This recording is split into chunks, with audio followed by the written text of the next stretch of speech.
To begin my headpiece, I am taking metal wire and pushing it through this mesh tubing.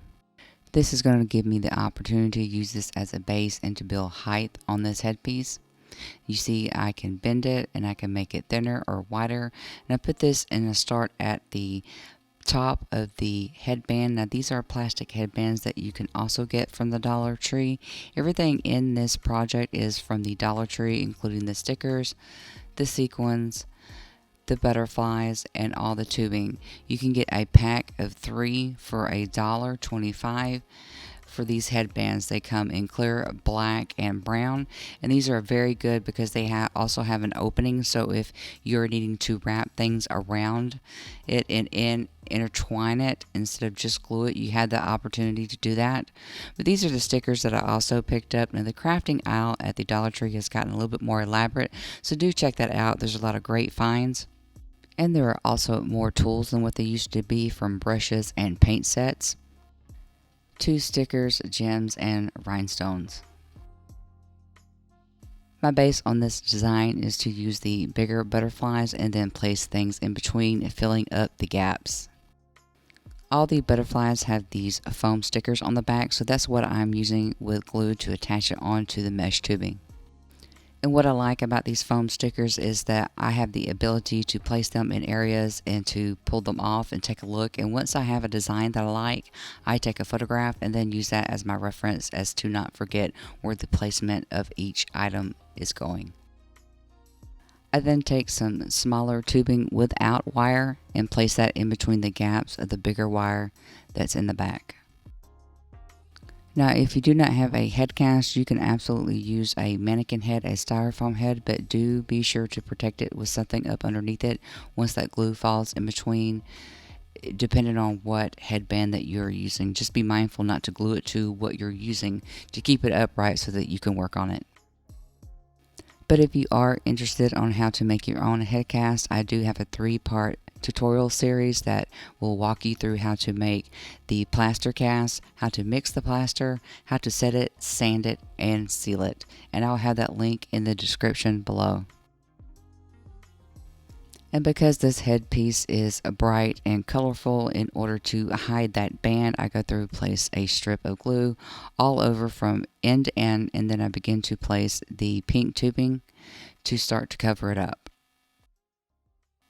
In order to get those small little stray strands of glue that just appear everywhere when you move your gun and your glue off of your object, you'll see me take my gun and twist it round and round. That's cooling that glue off, and it will stick to the tip of the glue gun instead of be a string that's laying on your design.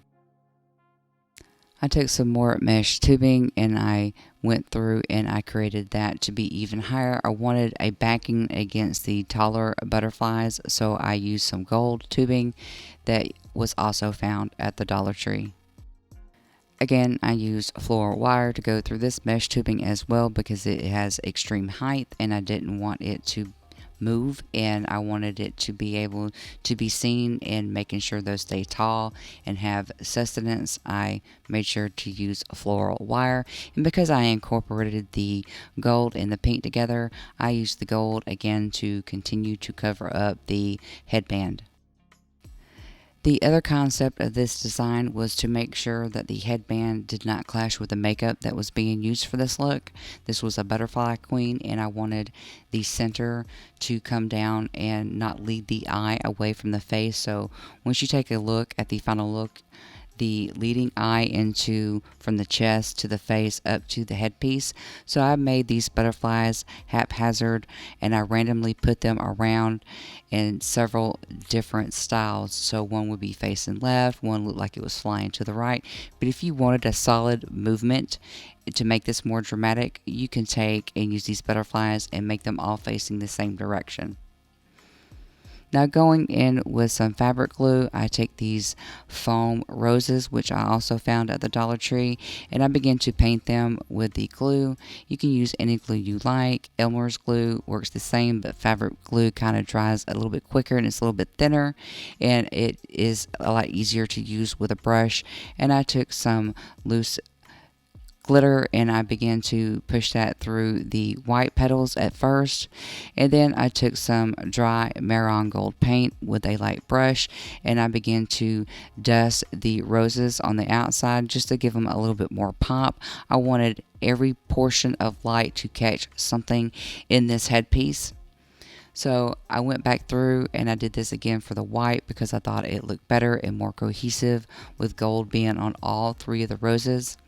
And again, I go through and I continue to cover up that band by placing more tubing. This tubing, along with the plastic headband and the light stickers, made this a very lightweight headpiece. I was able to move my head back and forth and get a lot of movement without it moving at all on top of the head. And I think because of that and the materials being used, that this is a good one to use if you're going to a Comic-Con or any kind of convention.